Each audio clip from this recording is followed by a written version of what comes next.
গিয়ে দেখল ফিজার চোখে মুখে হাসির ঝিলিক লেপ্টে আছে। দুইজন আসতেছেই ফিজা উচ্ছ্বাসিত কণ্ঠে বলল, ভাবিপু আজ অনেক মজা করেছি। তোমাকে বললাম চলো আমাদের সাথে, কিন্তু তুমি কাজের কথা বলে থেকে গেলে। তরি হেসে বলল, আমি যাওয়া আর তুমি যাওয়া এক? এসব হয় নাকি? আচ্ছা বাদ দাও, তোমাদের দেখাই কি কি কিনেছি। জানো তোমাদের দুইজনের জন্য শাড়ি আম্মু আর আব্বু পছন্দ করে আনছে। ফিজার কথা শুনে ফাতেমা বেগম বললেন, এত কথা বলার কি আছে, যার যা জিনিস দিয়ে দেও। ফিজা এক এক করে সব বের করল। তরি ও প্রিয়সাকে একটা শাড়ি দিল।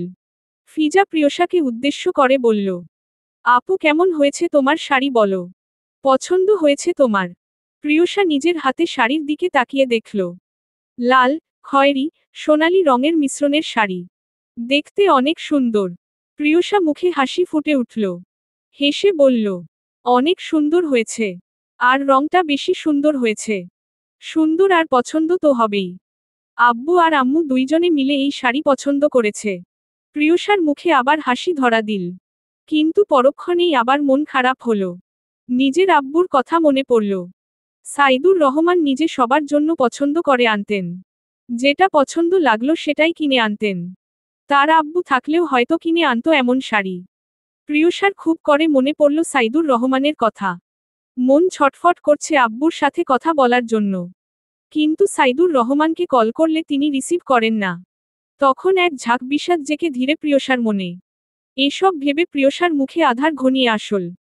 ফিরোজ ইসলাম প্রিয়সার মুখের দিকে তাকিয়ে দেখলেন। তিনি কিছুটা সময় ভেবে প্রিয়সার উদ্দেশ্যে বললেন, মন খারাপ কেন? শাড়ি পছন্দ হয়নি? প্রিয়সা হেসে বলল, অনেক পছন্দ হয়েছে। ফিরোজ ইসলাম প্রিয়সার মাথায় হাত বুলিয়ে বললেন, তোমার আব্বুর কথা মনে পড়ছে। আব্বুর কথা মনে করে মন খারাপ করলে কি উনি চলে আসবেন? আসবেন না তো। তাই মন খারাপ করিও না। তাই মন খারাপ করিও না। এখন তোমার সামনে যে আব্বু আছে সেই আব্বুর সামনে সবসময় হাসি খুশি থাকবে। প্রিয়সার চোখে পানি জমা হলো। এই পানি দুঃখের পানি না। এই পানিও অতীব সুখের পানি। প্রিয়সা ছলছল চোখে ফিরোজ ইসলামের দিকে তাকালো। তার বিনিময়ে তিনি হাসলেন।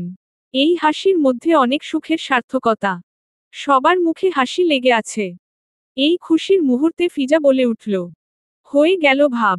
এখন দেখিও আপু আব্বু তোমার সাথেও অনেক ফ্রি হয়ে যাবে। প্রিয়সা হাসল। হেসে বলল, তোমরা বাইরে থেকে এসছো, তোমাদের জন্য ঠান্ডা পানি নিয়ে আসি। প্রিয়সা চলে যাতেই ফিরোজ ইসলাম হাসলেন।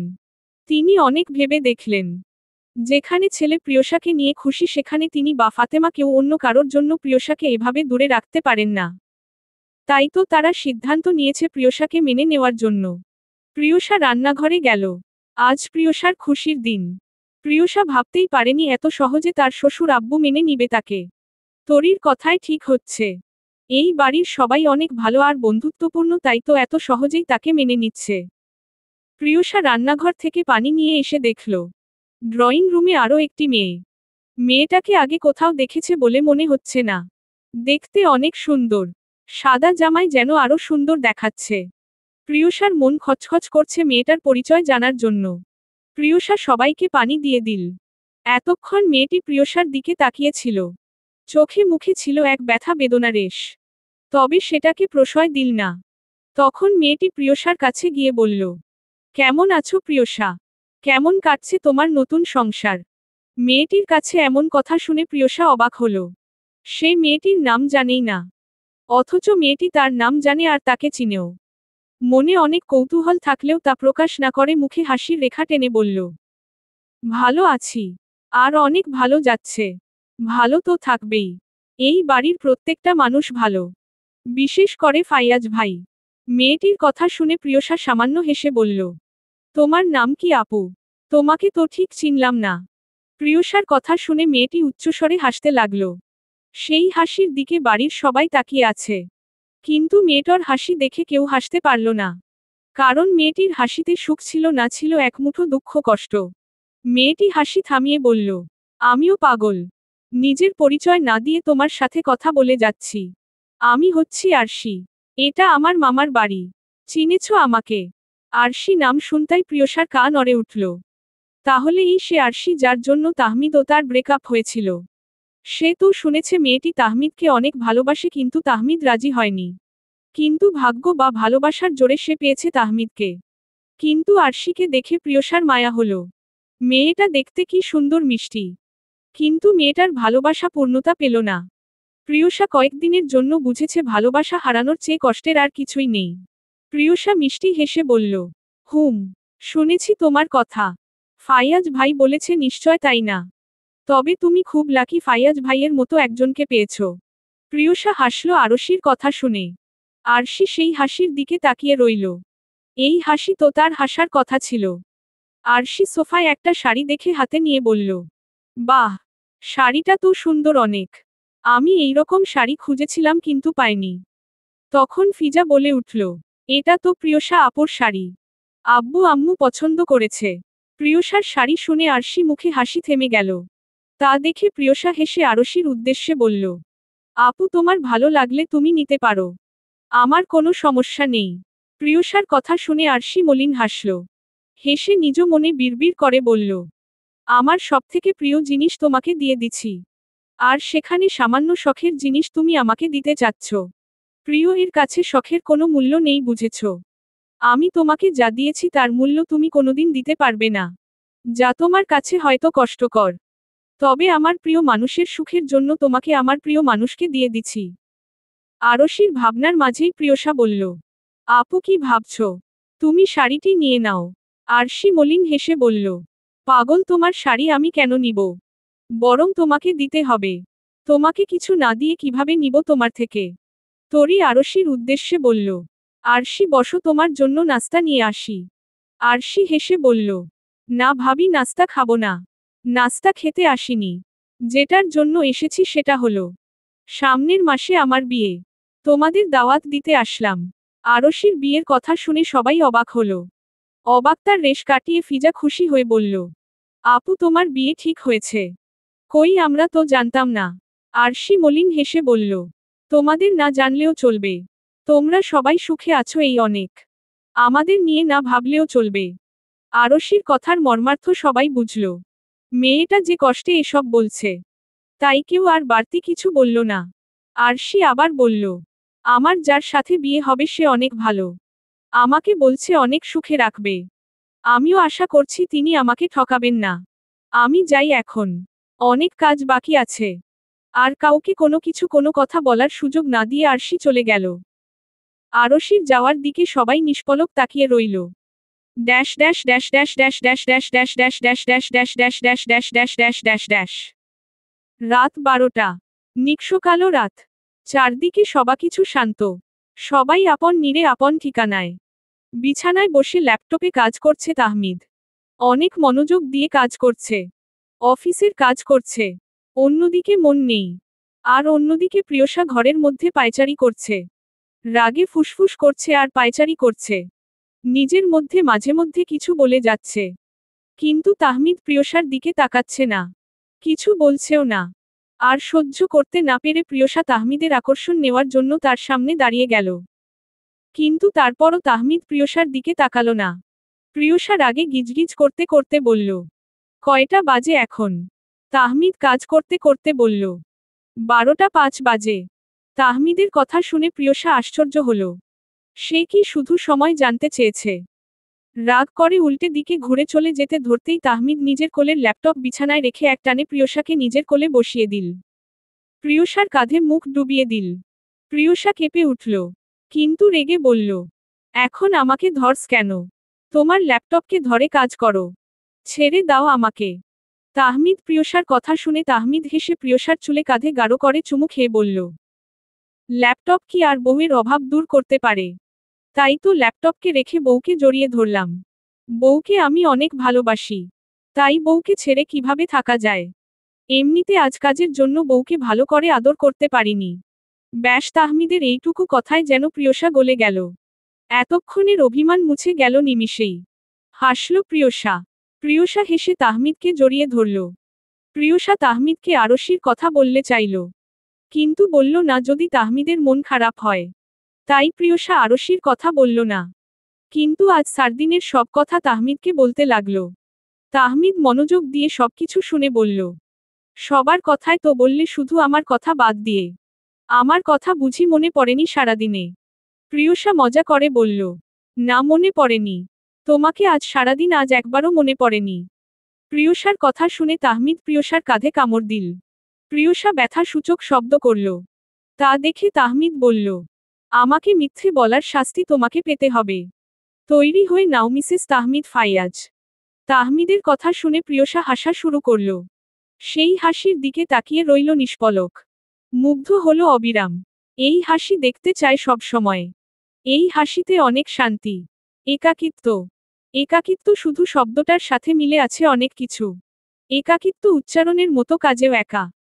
একাকিত্ব শব্দের সাথে মিশে আছে অনেক হাহাকার, কষ্ট, না পাওয়া অনেক কিছু, অদ্ভুত সব চিন্তা ভাবনা আরও অনেক কিছু, যার বর্ণনা দিতে শুরু করলে শেষ হবে না। এই একাকিত্বের অর্থ একেকজনের কাছে অনেক রকম। কারো কাজে ভালো লাগার, আবার কারো কাছে আবার বিষাদের। কেউ একাই ভালো থাকতে চায়, আবার কেউ সবাইকে নিয়ে আনন্দ করে বাঁচতে চায়। আচ্ছা, সাইদুর রহমান কোনটা করতে চায়? একা ভালো থাকতে চায় নাকি সবাইকে নিয়ে সুখে বাঁচতে চায়? এই প্রশ্নটা সাইদুর রহমান অনেকবার নিজেকে করেছেন, কিন্তু তার উত্তর পাননি। তার মন একসময় বলছে সবাইকে নিয়ে থাকতে, আবার কখনো বলেছে একা থাকতে। এসব নিয়ে অতিরিক্ত দুশ্চিন্তায় থাকেন আজকাল। মন মস্তিষ্ক যেন আগের মতো কাজ করে না। সবকিছু বলতে গেছে। আগের সাইদুর রহমানের সাথে এখনকার সাইদুর রহমানের অনেক পার্থক্য। আগের সাইদুর রহমান খাবারের মধ্যে অনেক নিয়ম মেনে চলছেন, সেই সাইদুর রহমান আজ অনেকদিন হলো বাড়ির খাবার না খেয়ে বাইরের খাবার খাচ্ছেন।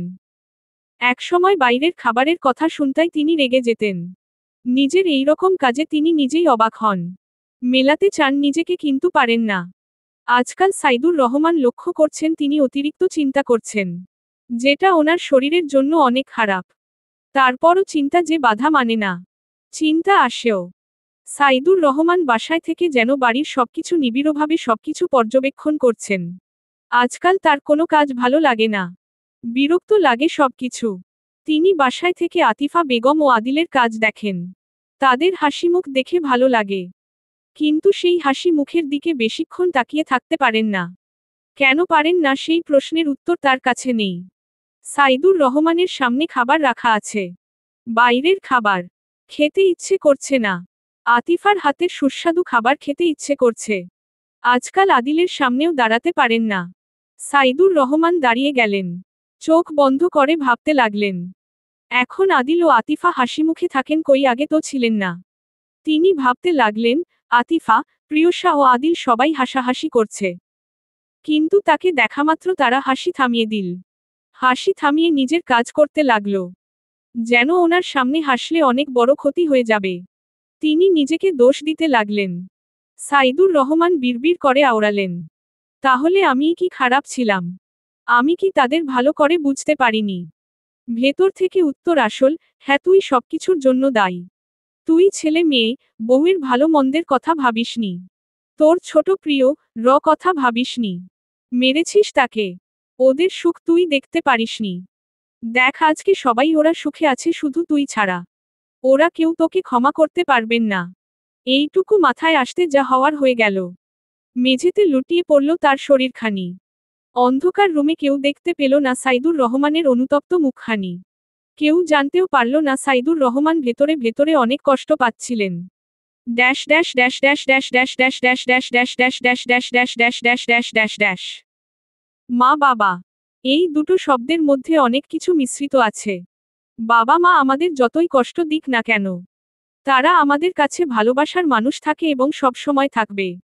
তেমনিভাবে আদিলের মনে সাইদুর রহমানের প্রতি অগাধ ভালোবাসা আছে, যেটা সাইদুর রহমান কোনোদিন দেখতেও চাননি আর আদিলও দেখায়নি।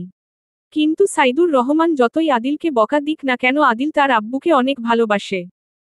এই ভালোবাসার বর্ণনা হবে না। তাই এত কিছুর মধ্যেও আদিল তার আব্বুকে দেখে, এক প্রকার লুকিয়ে দেখে। আদিল বুঝে তার আব্বু ভালো নেই, কেমন যেন মরমরা হয়ে যাচ্ছে। আগের মতো তিনি আর নেই। আদিল চায় তার আব্বুর এই খারাপ সময়ে তার আব্বুর পাশে দাঁড়াতে, সব দুঃখ ভাগ করে নিতে। কিন্তু অদৃশ্য এক বেড়াজালে আটকে যায়। সাইদুর রহমান তাদের সাথে কথা বন্ধ করার পর আদিল রোজ রাতে লুকিয়ে সাইদুর রহমানকে দেখতে আসে। আজকেও দেখতে আসছে, কিন্তু আজকে তার মন খারাপ লাগছে। কতদিন আর এভাবে লুকিয়ে দেখবে? আদিল কিছুক্ষণ পর সাইদুর রহমানের রুমের সামনে এসে দাঁড়ালো। কিন্তু আজ কোনো শব্দ পাচ্ছে না আদিল। দরজাটা সামান্য ভিড়ানো অবস্থায়। আচ্ছা, আদিল কি দরজাটা খুলে একটু দেখবে তার আব্বু কি করছে? আদিল তার মনের কথা শুনে আদিল আস্তে করে দরজাটা অল্প খুলে দেখল। কিন্তু কোথাও দেখতে পারল না। আরেকটু দরজাটা খুলতেই আদিল দেখল সাইদুর রহমান মেঝেতে পড়ে আছে। আদিলের গা যেন নড়ে উঠল। এইভাবে মেঝেতে কেন পড়ে? আদিল এখন কি করবে ভেবে পাচ্ছে না। আদিল দৌড়ে গিয়ে সাইদুর রহমানের কাছে গিয়ে বসে সাইদুর রহমানকে ডাকতে লাগল। আব্বু, তোমার কি হয়েছে? তুমি মেঝেতে পড়ে আছো কেন? তুমি তো মেঝেতে কখনো শুয়ে থাকো না। আব্বু, কথা বলো। আদিলের এই কথার পরিবর্তে সাইদুর রহমান কিছু বললেন না। বলবেন কিভাবে, তিনি তো বলার মতো অবস্থায় নেই। আদিল কেঁদে উঠল বাবার এমন অবস্থা দেখে। কেঁদে কেঁদে বলল, আব্বু, কথা বলো। দেখো আমি কাঁদছি, তুমি বকা দিবে না আমাকে। ধমকে বলবে না, এই ছেলে কান্না করার কি আছে? আব্বু, শুধু একবার কথা বলো, আমি আর কোনোদিনও তোমার কথার অবাধ্য হব না। আব্বু, উঠো। তুমি যা বলবে তাই শুনব। আব্বুও। আদিল কোনো সাড়া শব্দ না পেয়ে আর উত্তেজিত হতে লাগল। আতিফা বেগমের উদ্দেশ্যে হাঁক ছেড়ে বলল, মা, তাড়াতাড়ি আব্বুর রুমে আসো। দেখো আব্বু আমার সাথে কথা বলছে না। আব্বু আমাকে বকা দিচ্ছে না। মা ও মা। ছেলের এমন ডাকে আতিফা বেগম তড়িঘড়ি ঘরে ঘরে আসলেন। এসেই দেখলেন সাইদুর রহমান মেঝেতে শুয়ে আছে আর আদিল তার আব্বুকে গালে মুখে হাত দিয়ে কাঁদছে। এই রকম অবস্থা দেখে আতিফা বেগমের কেঁদে উঠলেন। মনে অজানা ভয় ঝেঁকে ধরল। তিনি আদিলের কাছে গিয়ে আদিলকে ধমক দিয়ে বললেন, চুপ কর আদিল। কান্না করতেছিস কেন? জানিস না এসব তোর আব্বু পছন্দ করে না। চুপ কর। উনি শুনলে খুব খারাপ হয়ে যাবে। তিনি ছেলেকে ধমক দিয়ে নিজেও কান্নায় ভেঙে পড়লেন। কিন্তু এখন যে কান্নার সময় না। এখন নিজেকে শক্ত করতে হবে। তিনি কণ্ঠ শক্ত করে বললেন, আদিল, কান্না বন্ধ করে অ্যাম্বুলেন্সকে কল কর। তোর আব্বুকে হাসপাতালে নিয়ে যেতে হবে। তিনি বাইরের খাবার খাচ্ছেন, তাই হয়তো শরীর খারাপ করছে। বাইরের খাবার যে তিনি খেতে পারেন না। আর প্রিয়সাকেও কল করে জানিয়ে দে। মা, আব্বুর কি হয়েছে? তোমরা আব্বুকে হাসপাতালে কেন নিয়ে আসছো? আমি তো আব্বুকে ভালো দেখে গেছিলাম, তাহলে কি হলো আমার আব্বুর? উপরোক্ত কথাটি বলে প্রিয়সা আবার কান্নায় ভেঙে পড়ল। মেয়ের এইরকম আর্তনাদ কান্না দেখে আতিফা বেগম নিজেকে আর সামলাতে পারলেন না। তিনি আঁচলে মুখ লুকিয়ে কাঁদতে লাগলেন। প্রিয়সা কাঁদতে লাগলো লাগাতার। তাহমিদ প্রিয়সাকে আগলে নিল। প্রিয়সার মাথা নিকের বুকে চেপে ধরে মাথায় হাত বুলিয়ে দিতে লাগলো। ভাবতে লাগলো সে আর প্রিয়সা রাতে ঘুমানোর প্রস্তুতি নিচ্ছিল, তখন আদিলের কল আসে। আর তারা তড়িঘড়ি করে হাসপাতালে চলে আসে। আদিলের কল করার পর থেকে প্রিয়সা কান্না করেই যাচ্ছ। এভাবে কান্না করলে তো তার শরীর খারাপ করবে। তাহমিদ প্রিয়সার উদ্দেশ্যে সান্ত্বনামূলক বাণীর সুরে আদুরে কণ্ঠে বলল, প্রিয়, চুপ করো। এভাবে কান্না করলে কি সব ঠিক হয়ে যাবে? আমি বুঝতে পারছি তোমার মনের অবস্থা। তবে তোমাকে শক্ত হতে হবে। তার আব্বু তোমাকে এইভাবে কান্না করতে দেখলে নিশ্চয় বকা দিত। সাথে আমাকেও দিত। বলতো, তার মেয়েকে আমি সুখে রাখতে পারিনি। দেখো আদিল ও তোমার মা কিভাবে ভেঙে পড়েছে। তাদের শক্তি সাহস তোমাকেই হতে হবে। যদি তুমি এখন তাদের পাশে না দাঁড়াও তাহলে কে দাঁড়াবে? প্রিয়সা তাহমিদের কথা শুনে প্রিয়সা তাহমিদকে জড়িয়ে ধরে নৈশব্দে কান্না করতে করতে বলল, এসবের জন্য আমি দায়ী। আব্বু আমাকে কোনোদিনও ক্ষমা করবে না। আমি কল করলেও আব্বু রিসিভ করতো না। আমার উপরে আব্বু অভিমান করে আছে। তাহমিদ প্রিয়সার মাথায় একটা চুমু দিয়ে আদুরে নেশাক্ত কণ্ঠে বলল, প্রিয়, তোমার চোখের পানি আমাকে বড্ড পোড়ায়। তোমার চোখের পানি আমি সহ্য করতে পারি না। এই নয়নের পানি দেখলে নিজেকে ছন্নছাড়া পাগলের মতো লাগে।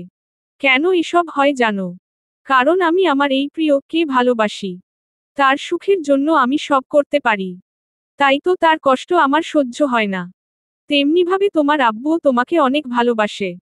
তিনি ভেবেছিলেন তুমি আমার সাথে না আরহানের সাথে বেশি সুখে থাকবে। এই জন্য তোমাকে আরহানের সাথে বিয়ে দিয়ে চেয়েছিল। তিনি কিন্তু কঠোর হয়েছেন তোমার সুখের জন্য। তুমি তো এখন সুখে আছো, তাহলে উনি কেন তোমাকে ক্ষমা করবেন না? উনি নিশ্চয় তোমাকে ক্ষমা করবেন। সত্যি বলছো তুমি? সব ঠিক হয়ে যাবে। এইটুকু বলেই প্রিয়সা আবার কান্নায় ভেঙে পড়ল। তাহমিদ আবার বলল, আবার কিসের কান্না? দেখো তুমি কান্না করছো, আমি তোমার পাশে আছি। কিন্তু তোমার মা আর ভাইকে দেখো, ওদের পাশে কেউ নাই। এখন তোমাকেই ওদের পাশে থাকতে হবে। যাও ওদের কাছে। না চোখে পানি নয়।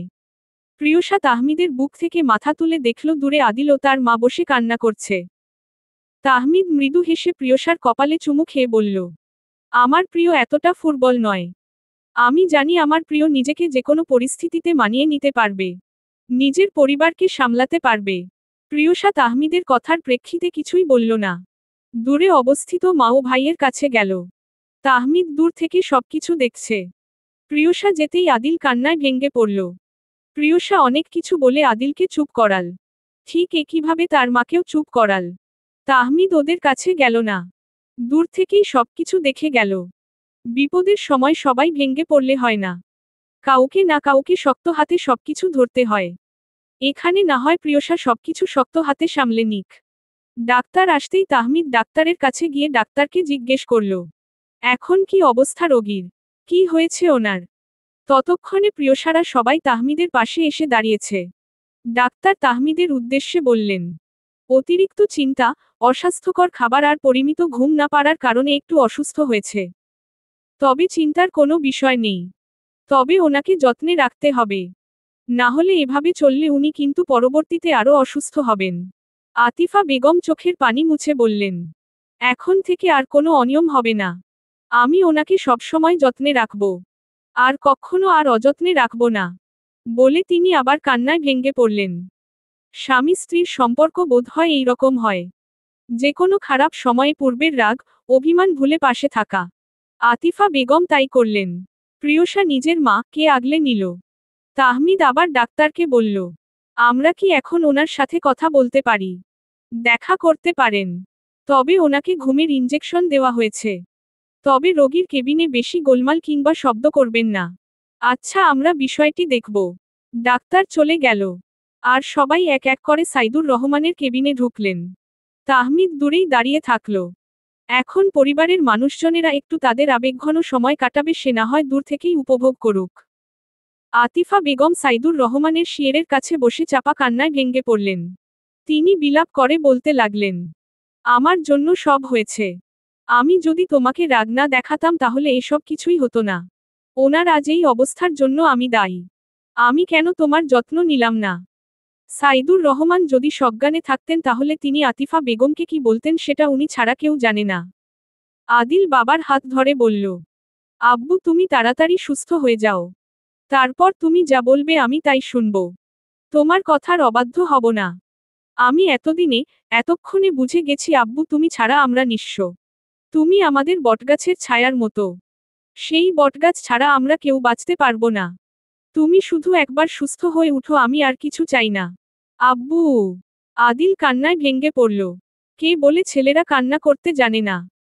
যখন প্রিয়জনরা নিজের থেকে দূরে থাকার কিংবা হারিয়ে ফেলার কষ্ট উপলব্ধি করতে পারে তখন নিজ থেকেই চোখের পানি বের হয়। প্রিয়সা শুধু দেখেই যাচ্ছে, তারও নীরবে চোখের পানি বের হচ্ছে। যখন তখন সেটা শব্দের রূপ নিবে। এসব দেখে তাহমিদ এগিয়ে এসে সবার উদ্দেশ্যে বলল, ডাক্তার শব্দ করতে মানা করেছে, কিন্তু তোমরা যা করতেছ সেই হিসেবে তোমাদের এখানে থাকার দরকার নেই। আর এখানে থাকতে চাইলে কান্না করা যাবে না। তাহমিদের কথায় সবাই একটু হলেও থামল, তবে পুরোপুরি থামল না। পুরোপুরি কান্না থামানো কি যায় এই কষ্টের সময়ে? Dash dash dash dash dash dash dash dash dash dash dash dash dash dash dash dash dash dash dash. চারদিকে পাখির কলরব, মুগ্ধ করছে পরিবেশ। সময়টা সকাল কয়টা বাজে সেটা জানা গেল না। চারিপাশে মানুষ, যানবাহনের আওয়াজ আস্তে আস্তে করে বেড়েই যাচ্ছে। পুরো রুম জুড়ে নিঃশব্দতা বিরাজ করছে। সাইদুর রহমান পিটপিট করে চোখ খুললেন। বোঝার চেষ্টা করলেন কোথায় আছেন। চারপাশে তাকিয়ে বুঝতে পারলেন তিনি এখন হাসপাতালে অবস্থান করছেন। তিনি চোখ বন্ধ করলেন। ভাবলেন তাহলে কালকে রাতেই তাকে হাসপাতালে নিয়ে আসা হয়েছে। সাইদুর রহমান আবার চোখ খুলে দেখল আতিফা ও আদিল চেয়ারের মধ্যে গুটিসুটি মেরে দেওয়ালে হেলান দিয়ে ঘুমিয়ে আছে। অপরদিকে তাকিয়ে দেখলেন প্রিয়সা তাহমিদের কাঁধে মাথা রেখে ঘুমিয়ে আছে। সাইদুর রহমান আবার চোখ বন্ধ করে ভাবতে লাগলেন। সবাই তাকে নিয়ে কত চিন্তিত, আর তিনি কখনো তাদের বোঝার চেষ্টাই করেননি। যদি তিনি আগেই বোঝার চেষ্টা করতেন তাহলে আজ এই অবস্থা হতো না। ছেলে মেয়ে পরিবার নিয়ে সুখে থাকতেন। নিজের মধ্যে অপরাধবোধ করে করে খাচ্ছে। নিজের মধ্যে অপরাধবোধ কাজ করার মতো অস্বস্তিকর বিষয় আর দ্বিতীয়টি নেই। প্রিয়সা একটু পরপর চোখ খুলে সাইদুর রহমানকে দেখিছিল। স্বভাবতই চোখ খুলে দেখতে পেল তার আব্বু নড়ছে। তার মানে তার আব্বুর ঘুম ভেঙেছে। প্রিয়সা দৌড়ে সাইদুর রহমানের কাছে গিয়ে আদুরে কান্না মিশ্রিত কণ্ঠে ডাকল, আব্বু। প্রিয়সার মুখে আব্বুর ডাক শুনে সাইদুর রহমান চোখ খুললেন। মেয়ের মুখে আজ কতদিন পর আব্বুর ডাক শুনলেন। এই আব্বুর ডাকের মধ্যে যে অনেক শান্তি, ভালোবাসা, আবেগ, অভিমান লুকানো থাকে তিনি বুঝতে পারলেন। নিজের আব্বুকে চোখ খুলতে দেখে প্রিয়সা আর নিজেকে সামলিয়ে রাখতে পারল না। আব্বুকে জড়িয়ে ধরে কান্নায় ভেঙে পড়ল। কান্না করতে করতে হেঁচকি উঠে গেছে। প্রিয়সা আব্বুর চোখে মুখে গালে হাত দিয়ে কান্না করতে করতে বলল, আব্বু কেমন আছো এখন? তোমার শরীর খারাপের জন্য আমি দায়ী। আমি তোমার কথা শুনিনি তাই তোমার এই অবস্থা। তুমি একবারও আমাদের কথা ভাবলে না। এভাবে নিজের শরীরের অযত্ন করলে। তুমি জানো না তুমি ছাড়া আমাদের কোনো অস্তিত্ব নেই। তুমি কিভাবে পারলে? আসলে তোমার দোষ না, দোষ আমার। আমার মতো মেয়ে থাকলে যে কোনো বাবা মায়ের এইরকম অবস্থা হবে। প্রিয়সার মুখে এসব কথা শুনে সাইদুর রহমান আঁতকে উঠলেন। তার মেয়ে নিজেকে কি বলছে? দোষ তো প্রিয়সার না, দোষ তো নিজের। এভাবে বলে প্রিয়সা সাইদুর রহমানের অপরাধবোধ বাড়াচ্ছে সেটা কি প্রিয়সা জানে? সাইদুর রহমান প্রিয়সাকে কিছু বলার জন্য মুখে খুলতেই আদিল এসে বলল, আব্বু, তুমি ঠিক হয়ে যাও। আমি আর কোনোদিন তোমার অবাধ্য হব না। তুমি যাই বলবে আমি তাই শুনব। তোমার বাধ্য ছেলে হব। তোমার ছেলে তোমাকে বাইরে যা দেখায় সেটা আসল না। তোমার ছেলে তোমাকে অনেক বেশি ভালোবাসে। তুমি শুধু ঠিক হয়ে যাও আব্বু, আমি আর কিছুই চাইব না। সাইদুর রহমানকে চোখ দিয়ে পানি বের হলো। ছেলে মেয়েদের ভালোবাসা দেখে তিনি অবাকের সাথে কষ্ট পেলেন। তিনি তো এদের মতো করে ভালোইবাসতে পারেননি। কিভাবে তিনি ছেলে মেয়েদের মুখের দিকে তাকাবেন? তিনি যে আজ খুব অপরাধবোধে ভুগছেন। সাইদুর রহমান দুই ছেলে মেয়ের উদ্দেশ্যে বললেন, তোমাদের কোনো ভুল নেই, সব ভুল আমার। আমি তোমাদের ভালো করে বুঝতে পারিনি। আমি সবসময় ভেবেছি তোমাদের বেস্ট দিতে। কিন্তু তোমাদের বেস্ট দিতে দিতে আমি তোমাদের ভালো মন্দের মতামত নিতেই ভুলে গেলাম। তোমাদের ভালোবাসা উপভোগ না করে শুধুই। সাইদুর রহমান দীর্ঘশ্বাস ফেলে আবার বললেন, আমাকে তোমরা দুইজন ক্ষমা করে দাও। তোমাদের কাছে আমি অপরাধী। জানি এই অপরাধের ক্ষমা হয় না। তবুও আমি ক্ষমা চাচ্ছি। তোমাদের এই ব্যর্থ বাবাকে শেষবারের মতো ক্ষমা করে দিয়ে একটা সুযোগ দাও ভালো বাবা হওয়ার। আদিল বলল, আব্বু তুমি এসব কি বলছো? তুমি কেন আমাদের কাছ থেকে ক্ষমা চাইবে? ক্ষমা তো আমরা চাইব, তোমার কথার অবাধ্য হয়েছি। সাইদুর রহমান চোখ দিয়ে আবার চোখের পানি বের হইল। তিনি দুই ছেলে মেয়েকে জড়িয়ে ধরে বললেন, আমার সোনারা এখন থেকে তোমাদের আব্বু অন্যরকম আব্বু হবে। তোমাদের সব শখ আহ্লাদ পূরণ করবে। তোমাদের আব্বু তোমাদের অনেক ভালোবাসে। তোমাদের আব্বু এতদিন যা করেছে সব তোমাদের ভালোর জন্যই করেছ। তবে সেটা ভুলভাবে করেছে। আজ থেকে সব ভুল ঠিক করার সময় এসেছে। ভালোবাসে তোমাদের আব্বু তার সন্তানদের। প্রিয়সা তার আব্বুকে জড়িয়ে ধরে বলল, আমরাও তোমাকে অনেক অনেক ভালোবাসি আব্বু। এই ভালোবাসার পরিমাপ করা যাবে না। তবে মনে রেখ আমরা তোমাকে আমাদের সর্বোচ্চ দিয়ে ভালোবাসি। সময় গতিশীল। আপন গতিতে সময় চলতে থাকে। মানবজীবন কোনো কারণে জীবনে থমকে গেলেও সময় কখনো থমকে যায় না। সে কারো জন্য অপেক্ষা করে না। সে নিজ নিয়মে চলে। সবাই সময়ের জন্য অপেক্ষা করে। তেমনিভাবে সবার জীবন থেকে চলে গেছে কয়েকদিন। এই কয়েকদিনে বদলে গেছে অনেক কিছু। সাইদুর রহমান সুস্থ হয়েছেন। তিনি আর আগের মতো রাগ নিয়ে থাকেন না। নিজ স্ত্রীর সাথে খারাপ ব্যবহার করেন না। সবার সাথে মিলেমিশে থাকেন। অপরদিক প্রিয়সার জীবনে কিছু পরিবর্তন এসেছে। তার শ্বশুর ও শাশুড়ি আগের চেয়ে অনেকটা মেনে নিয়েছে তাকে। তবে প্রিয়সা আশা করে সব ঠিক হয়ে যাবে। কারণ একটা সম্পর্ক চাইলেই হুট করে ঠিক হয়ে যায় না। সম্পর্কের উন্নতির জন্য সময় লাগে। তবে সময়ের গতিতে সব ঠিক হয়ে যাবে। তাহমিদের সাথেও অনেক সুখে, হাসি, আনন্দে জীবন যাচ্ছে তার। সাইদুর রহমান আজ এসেছে প্রিয়সার শ্বশুর বাড়িতে। প্রিয়সার বিয়ের পর তেমন করে এই বাড়ির কারো সাথে পরিচিত হওয়া যায়নি। তাই সাইদুর রহমান প্রিয়সার শ্বশুর বাড়ির লোকদের দাওয়াত দিতে এসেছেন। মেয়ে যখন বিয়ে করে ফেলেছেই এখন মেনে নেওয়া ছাড়া কোনো উপায় নেই। তাছাড়া মেয়ে যখন সুখে আছে আর কি দরকার। সেদিন হাসপাতালে তিনি তাহমিদ বাবা মায়ের কাছে ক্ষমা চেয়েছেন তাদেরকে অপমান করার জন্য। এবং তাহমিদের বাবা মা সেদিন বলে দিয়েছেন, যা হওয়ার হয়ে গেছে। আর যেন সেই পুরনো কথা না ওঠে। সেদিন সাইদুর রহমান তাহমিদের মা বাবার দিকে কৃতজ্ঞতার দৃষ্টিতে তাকিয়েছিলেন। সাইদুর রহমান বসে আছেন এসব ভাবছিলেন, তখন ফিরোজ ইসলাম এসে সাইদুর রহমানের সামনে বসে হাসিমুখে জিজ্ঞেস করলেন, কি বেয়াই সাহেব, কি অবস্থা আপনার? প্রতিউত্তরে সাইদুর রহমান হেসে বললেন, যাচ্ছে ভালো। আপনাদের দিন কেমন যাচ্ছে? আমাদের দিন তো ফাটাফাটি যাচ্ছে। তো আজ কি মনে করে আমাদের কথা মনে পড়ল? সাইদুর রহমান কণ্ঠে সামান্য নিম্নতা বজায় রেখে বললেন, আপনাদের সাথে তো তেমন করে পরিচয় হয়ে ওঠেনি। আর আমাদের সম্পর্ক আর পাঁচজন স্বাভাবিক মানুষের মতো করে শুরু হয়নি। তাই আমাদের এই আত্মীয়তার সম্পর্ককে নতুন করে শুরু করার জন্য সামান্য কিছু ব্যবস্থা করেছি। আপনাদের দাওয়াত দিতে আসলাম। আপনারা সবাই যাবেন, কিন্তু আমাদের কিছু আত্মীয় স্বজনরা আসবে। সবার সাথে আপনাদের পরিচয় করিয়ে দিব। যদি আগের সবকিছু ভুলে আসতেন তাহলে ভালো হতো। আরে বেয়াই, এত চাপ নেওয়ার কিছু নেই, আমরা সবাই যাব। আপনি নিশ্চিন্ত মনে থাকুন। পূর্বে যা হয়েছে সব ভুলে যান। নতুন করে সবকিছু শুরু হোক। ফিরোজ ইসলামের কথায় সাইদুর রহমান তার দিকে কৃতজ্ঞতার দৃষ্টিতে তাকালেন। কিছু কিছু মানুষ থাকে যারা বেশিক্ষণ রাগ ধরে থাকতে পারেন না। তেমনিভাবে ফিরোজ ইসলাম বেশিক্ষণ কারো উপর রাগ করে থাকতে পারেন না। তাই তো তিনি সবকিছু সহজভাবে নিয়েছেন। হয়তো অন্য কেউ হলে অনেক ঝামেলা করত। কিন্তু ফিরোজ ইসলাম এসবের কিছুই করেননি।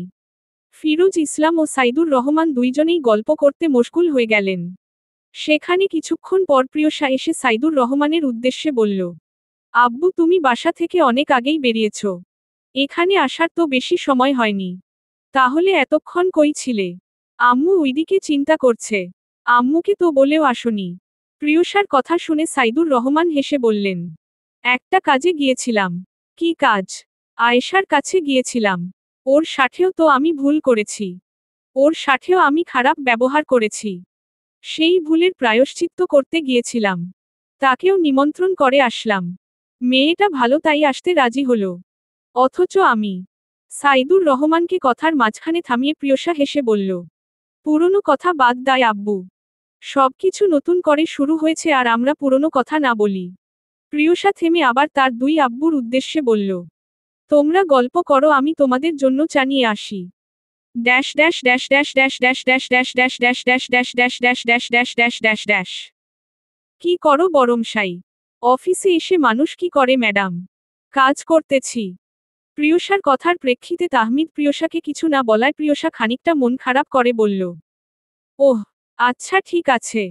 তাহমিদ বোধ হয় বুঝল তার প্রিয় রাগ করেছে। তাহমিদ হালকা মুচকি হাসল। হেসে প্রিয়সার উদ্দেশ্যে বলল, আমার প্রিয় অর্ধাঙ্গিনী কি করছে? প্রিয়সা কিছুক্ষণ আগের মন খারাপের জন্য বলল, কিছু না। রাখছি এখন। তাহমিদ হেসে আবার বলল, আমার জীবন সঙ্গিনী রাগ করেছে। প্রিয়সা কপট রাগ দেখিয়ে বলল, না, আমি রাগ করিনি। আমি আবার রাগ করতে পারি। প্রিয়সার এমন কথা শুনে তাহমিদ উচ্চস্বরে হেসে উঠল। ফোনের ওপাশ থেকে প্রিয়সা চোখ বুজে অনুভব করল তাহমিদের সেই মণিমুগ্ধকর হাসি। তাহমিদ হাসি থামিয়ে অনুরোধের সুরে বলল, কি করলে আপনার রাগ ভাঙ্গবে বেগম সাহেবা? আপনার রাগ ভাঙ্গাতে এই বান্দার জান হাজির। আপনি শুধু মুখ দিতে উচ্চারণ করে দেখুন বেগম। তাহমিদের কথা শুনে প্রিয়সা হেসে আদেশ বাণীর সুরে বলল, জান দিতে হবে না জাহাপনা। আপনি শুধু রাতে তাড়াতাড়ি আসবেন, তাহলে এই বেগম খুশি হয়ে যাবে। জো হুকুম বেগম সাহেবা। এই বান্দা আপনাকে অনেক অনেক ভালোবাসে। আমিও। তাহমিদ দুষ্টুমির কণ্ঠের রেশ ধরে বলল, কি তুমিও কি? প্রিয়সা লজ্জা পেল। প্রিয়সা এখন তাহমিদের কথায় যখন তখন লজ্জা পায়। প্রিয়সার রোগে পেয়েছে তাহমিদের কথা শুনে লজ্জা পাওয়ার। প্রিয়সার ভাবনার মাঝেই তাহমিদ বলল, কি হলো বলো? প্রিয়সা লজ্জায় লাল হয়ে বলল, ভালোবাসি। Dash dash dash dash dash dash dash dash dash dash dash dash dash dash dash dash dash dash dash. রাত 12টা। নিশুতি রাত। চারদিকে ঝিঝি পোকার ডাক। মাঝে মধ্যে গাড়ির শব্দ ভেসে আসছে। সবাই ঘুমিয়ে পড়েছে। প্রিয়সাদের রুমের ভেতরের কোনো আলো দেখা যাচ্ছে না। তাহমিদ ভয়ে ভয়ে আস্তে করে রুমের ভেতর ঢুকল। ভেতরে ঢুকে দেখল প্রিয়সা ঘুমিয়ে গেছে। তাহমিদ হাফ ছেড়ে বাঁচলেও একেবারে ভয় থেকে নিস্তার পেল না। তাহমিদ প্রিয়সাকে বলেছিল তাড়াতাড়ি বাড়ি আসবে। কিন্তু কাজের জন্য আসতে পারেনি। নিশ্চয় এখন প্রিয়সা অনেক রেগে আছে। এখন তাহমিদকে কি বলবে সেটা তাহমিদ জানে না। তাহমিদ কোনো শব্দ না করে ফ্রেশ হয়ে প্রিয়সার মাথার কাছে বসে প্রিয়সার কপালে গাঢ় করে চুমু খেল। প্রিয়সা জেগেই ছিল। প্রিয়সা এক হাত দিয়ে তাহমিদকে সরিয়ে দিল। প্রিয়সার এমন কাণ্ডে তাহমিদ হাসল। হেসে বলল, রাগ করে না সোনা। কাজের চাপ বেশি ছিল তাই আসতে পারিনি। আর জানাতেও পারিনি। প্রিয়সা চোখ বন্ধ রেখেই বলল, আমাকে কেন বলছো? আমি তোমার কি হই? আমাকে কেন বলতে হবে? সরো এখান থেকে, আলগা পীড়িত দেখাতে লাগবে না। লাগবে না তোমার আলগা পীড়িত। হু। প্রিয়সার কথা শুনে তাহমিদ হেসে কণ্ঠে গম্ভীরতা বজায় রেখে বলল, এই মেয়ে আমি তোমার স্যার হই। এভাবে কথা বলবে না। সম্মান দিয়ে কথা বলো। প্রিয়সা মুখ ভেঙচি কেটে বলল, কিসের স্যার? তো এত রাতে ছাত্রীর রুমে কি করছেন? লজ্জা লাগলো না ছাত্রীর রুমে আসতে? নির্লজ্জ স্যার। প্রিয়সার কথা শুনে তাহমিদ থতমত খেল। নিজের কথার জালে নিজেই জড়িয়ে গেল। কিন্তু সে দমে যাওয়ার পাত্র নয়। তাহমিদ আবার বলল, প্রিয়সা তুমি ভুলে গেছো শর্তের কথা। আমার দেওয়া এখনো 2টা শর্ত বাকি আছে। সেই শর্ত অনুযায়ী তুমি এখন উঠো। মানব না তোমার শর্ত, যা করার আছে করো। তাহমিদ কি করবে ভেবে পেল না। কিছুক্ষণ পর তাহমিদ প্রিয়সাকে বসিয়ে দিয়ে নিজের বুকে প্রিয়সার মাথা রেখে বলল, ওহে অভিমানিনী, তোমার অভিমান আর করো না দীর্ঘ। তোমার মুখে শুধু সুন্দর হাসি মানায়। তোমার মুখে রাগ মানায় না। তুমি তো চেয়েও পারবে না আমার থেকে মুখ লুকিয়ে থাকতে। তাই মিথ্যে অভিমানের অভিনয় করতে হবে না প্রিয়। কারণ এই প্রিয় তার তাহমিদকে ভালোবাসে। তাহমিদের এমন আবেগঘন আদুরে কথা শুনে প্রিয়সা হেসে ফেলল। তাহমিদ হালকা হেসে প্রিয়সার হাতের উপর চুমু খেয়ে বলল, আজ জ্যোৎস্না রাতে তুমি কি যেতে চাও আমার সাথে? ওই রাস্তায় যেখানে আমাদের স্বপ্নগুলো দানা বেঁধেছিল। যেখান শুধু থাকবে আমি, তুমি, জ্যোৎস্না রাত ও আমাদের ভালোবাসা ও স্বপ্ন। তাহমিদের কথা শুনে প্রিয়সা হেসে বলল, স্বপ্নের গভীর থেকে আমি অনুভব করতে চাই। তোমার হাত ধরে সব স্বপ্ন পূরণ করতে চাই। তুমি বিনা আমার স্বপ্ন পূরণ হবে না। প্রিয়সার কথা শুনে তাহমিদ হাসল। সাথে তাহমিদের সাথে তাল মিলিয়ে প্রিয়সা হাসল। এ হাসি সুখের পরম আনন্দের হাসি। Dash dash dash dash dash dash dash dash dash dash dash dash dash dash dash dash dash dash প্রিয়সার পরনে লাল, খয়েরি, সোনালী রঙের মিশ্রণের শাড়ি। যেটা পছন্দ করে এনেছিল প্রিয়সার শ্বশুর ও শাশুড়ি। কোমর সমান চুলগুলো পুরো পিঠ জুড়ে বিরাজমান। আর চুলের সৌন্দর্য বাড়াতে চুলে অবস্থান করছে বেলি ফুল, যেটা তাহমিদ এনেছে প্রিয়সার জন্য। প্রিয়সার মুখে হাসি লেপ্টে আছে। আজ কতদিনের স্বপ্ন পূরণ হবে। আজ তার মনের পুরুষের সাথে তার আরেকটা স্বপ্ন পূরণ হবে। পাশাপাশি হাঁটছে তাহমিদ ও প্রিয়সা। দুইজনের মুখেই হাসি বিরাজমান। হাঁটতে হাঁটতে তাহমিদ থেমে গেল। প্রিয়সা ভ্রু কুঁচকে তাহমিদের দিকে তাকালো। তাহমিদ হেসে পিছন থেকে সাদা ও লাল গোলাপ বের করে প্রিয়সার দিকে বাড়িয়ে দিয়ে বলল, অনেক হয়েছে অনেক কথা বলা। এবার না হয় শুধু সংক্ষেপে বলি আমার মনের কথা। ভালোবাসি ভালোবাসি। প্রিয়সা তাহমিদের হাত থেকে ফুল নিয়ে বলল, আর কোনো বাধা না। এবার আমরা স্বপ্নের পথে হাঁটব দুজনা। তাহমিদ প্রিয়সার কপালে চুম্বন দিয়ে জড়িয়ে ধরল। প্রিয়সাও জড়িয়ে ধরল তাহমিদকে। এই জড়িয়ে ধরা পরম আবেশের। এইখানে যেন সব সুখ লুকিয়ে আছে। এই ভালোবাসা, ভালো লাগা যেন শেষ হওয়ার না। এই আনন্দ ক্ষণে ক্ষণে আরো আনন্দিত করে। এই ভালোবাসা পূরণ করতে তাদের অনেক কষ্ট করতে হয়েছে। তাই তো প্রিয় মানুষের সাথে স্বপ্ন পূরণ করতে পারছে। এই পরম সুখের মুহূর্ত যেন শেষ না হয় এটাই ইচ্ছে। Dash dash dash dash dash dash dash dash dash dash dash dash dash dash dash dash dash dash. অন্ধকার রুমে ছেলেটি একা বসে আছে। হাতে তার একটা মেয়ের ছবি।